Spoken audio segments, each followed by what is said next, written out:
this type of injury, like you don't know when I wake up, I'll feel, different than the day before. And this is the first time we heard from Caitlin since the team announced on Memorial Day she was dealing with a left quad strain. She would be out for at least 2 weeks.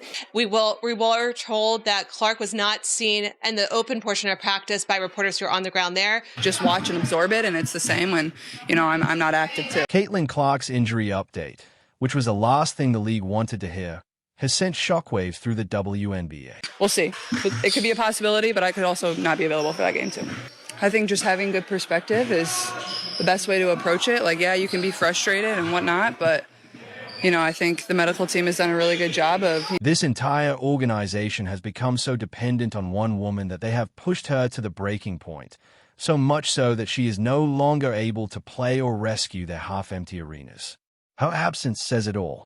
Yeah, I'll be reevaluated this weekend, so I'll miss this weekend's game. But after that, it's, day by day and see how I feel and just kind of turn to the medical staff and what they... Caitlin Clark has finally spoken out. And to no one's surprise, she is not returning early. Did anyone truly expect her to rush back into a league where she's essentially subjected to physical abuse every night as if she's in a back alley brawl? And now, we are supposed to be shocked that she is choosing caution? I think the medical team has done a really good job of, doing my rehab every single day, staying in a routine, coming in, getting shots up. But more than anything, I think just focusing on being a really good teammate, being there for my teammates, being a voice for them. Clark fell down clutching her left quad on May 25th during a pivotal matchup against the reigning champions, the New York Liberty. This was not just any player. It was the face of the league. Yet the WNBA treated it like a minor inconvenience. We've been told so far by the team is that this is actually an injury that was separate from the quad tightness issue, as Caitlin Clark described it earlier in the preseason, that she dealt with before. So it's a little bit of an interesting situation given that it was the same leg. The Indiana Fever finally disclosed on Memorial Day that she would be sidelined for at least 2 weeks. The entire league began unraveling, as though it was held together with nothing more than Scotch tape. Clark stated she would miss the upcoming weekend's game and that her return would be determined on a day-by-day basis depending on her recovery. She made it clear she's not risking her long-term health so the league can continue profiting while failing to protect her. Caitlin was asked when she's expected to come back. She told us she would be reevaluated after the weekend. After that, it would be day by day. The Fever are on the road for 2 road games before coming back to Gainbridge Fieldhouse next Saturday. The reevaluation date is set for June 9th. And let's be honest, no one expects her to come back like a superhero in a Marvel movie. She's human, not a marketing gimmick. The injury has clearly tested her patience. Meanwhile, ticket prices for the June 7th game against the Chicago Sky plummeted from over $80 to just $14. That is not a discount, it's a collapse. Fans canceled trips, asked for refunds, and hotel reservations were dropped.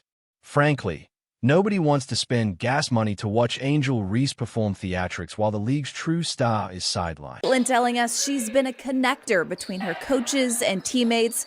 They've gone 1-2 without her, and they'll be without her again this weekend. Social media finally caught up to reality. Hashtags like #ProtectOurPlayers and #BoycottWNBA went viral. One tweet that received thousands of retweets read, "Why support a league that refuses to protect its brightest star?" The fans are not just upset, they are fed up, and now they are showing the receipts. So I think that's just kind of been the time for me to really find some patience, and I've never been a patient person my entire life, so this has definitely tested me a little bit, but I think it's going to be really good for me, and like I said, I've just tried to approach it in the best way I possibly can. I can't change it. Indiana Fever ticket prices cratered, dropping from an average of $137 to around $80. This is not a temporary marketing slump. It's a league-wide disaster. When your entire brand rests on one player and she goes down, the illusion of stability vanishes. There was no contingency plan, just vibes. The girl is spectacular. It's not like she's not a scrub. She's not only can play, she's a star caliber player who draws this attention. Instead of accountability, the league offered Clark a metaphorical pat on the back. They essentially said, "Nice job nearly getting decapitated. Here's a sticker."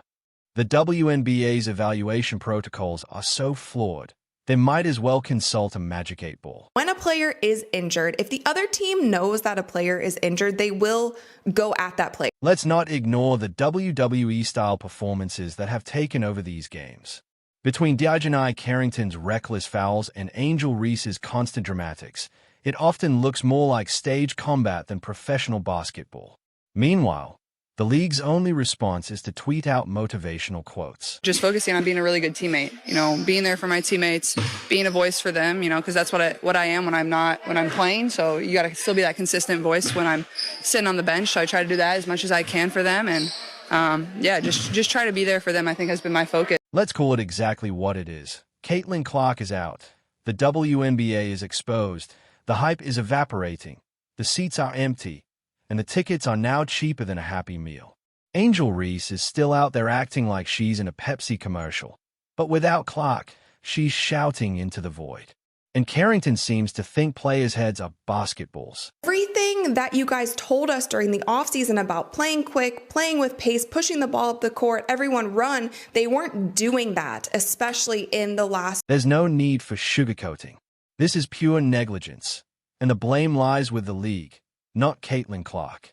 The second she exited the court, the fans lost interest and the revenue model crumbled. Arenas started echoing like abandoned warehouses. Even the popcorn vendors looked bored. But for the Fever, one thing to keep in mind is that this is a sort of situation where the next 2 weeks, luckily for them, the schedule is a little bit playing the Chicago Sky, the Connecticut Sun, who haven't won yet. So they are trying to hold down the fort for now, while Caitlin Clark will be out. The Indiana Fever lost 2 of 3 games while Clark was out, and that lone win had nothing to do with brilliant coaching. It was Ari McDonald, signed on a hardship contract, who showed up out of nowhere and carried the team like she'd been there all season. A lot of you were commenting that she was sick. You could hear it in her voice that she was sick. It seems like at this point, this is the reason why we haven't seen Caitlin at 100%. We haven't seen her as quick as we saw her last season. And trust me, social media exploded after Clark's injury. Fans were furious. They called for better officiating, real protection protocols, and a complete reevaluation of how the league handles its stars. You would think losing your most valuable asset due to contact negligence would inspire urgency.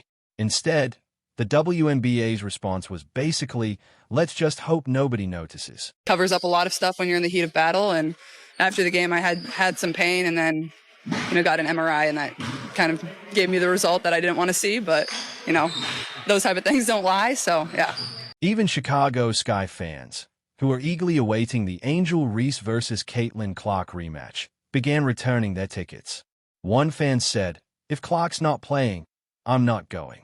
That's the Clark effect, a situation where fans of the home team skip games because the visiting star isn't there. I think that it's going to be longer than 2 weeks. With them saying a minimum of 2 weeks, I feel like that's kind of just giving us breadcrumbs, just giving us enough information. And I actually don't think that they're going to give more for the sake of Caitlin. And here's the raw truth. This league is trash without Clark is not just an opinion.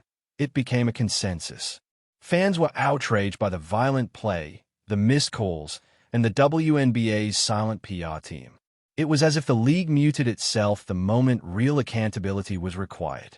We haven't seen her as quick as we saw her last season. If you have something going on in your legs, like your legs are actually a huge part of your shooting mechanics, something was thrown off. So if that part of her body was thrown off, it probably threw off the entire mechanic. Fans started reposting clips of players being body slammed on defense. Sports commentators were calling out the chaos. The WNBA relies on too few stars to carry too many games. Where's the energy around Sabrina Ionescu? Where's the love for AJA Wilson? If the league had promoted multiple players, even Angel Reese's antics could have been part of a bigger narrative. Instead, the whole operation now hinges on a single cliffhanger with no resolution. Caitlin Clark has been taking a beating for the last year and a half, and it quickly got physical early in this season, man. There was a lot of games. If you are searching for a defining moment in the WNBA's history, this is it. When Caitlin Clark went down, the league collapsed, financially, emotionally, and culturally. Fans are no longer sending well wishes. They are demanding reforms. They are asking why the NBA has biometric tech, personal trainers, and load management, While the WNBA operates with crossed fingers and YouTube videos, the path forward is obvious. Stop allowing players to be physically assaulted. Market more than one face. Prioritize player safety. Someone needs to teach these teams how to protect shooters from being undercut in mid-E without calling it a common foul. No one wants a rush comeback. Caitlin Clark should not even consider returning until this league proves it can protect her. She is no longer just a player. She is the brand, the face, the revenue stream, and the league's only lifeline. Yet she's the one lying motionless while the WNBA shrugs. She may be silent on the bench, but her absence speaks volumes. The league must evolve, or watch its golden goose fly away for good.